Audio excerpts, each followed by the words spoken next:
घर गर्नलाई अरूको नै छ र मेरी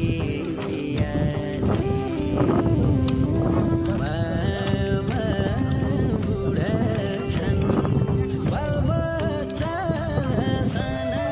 छन् घर परिवार बसे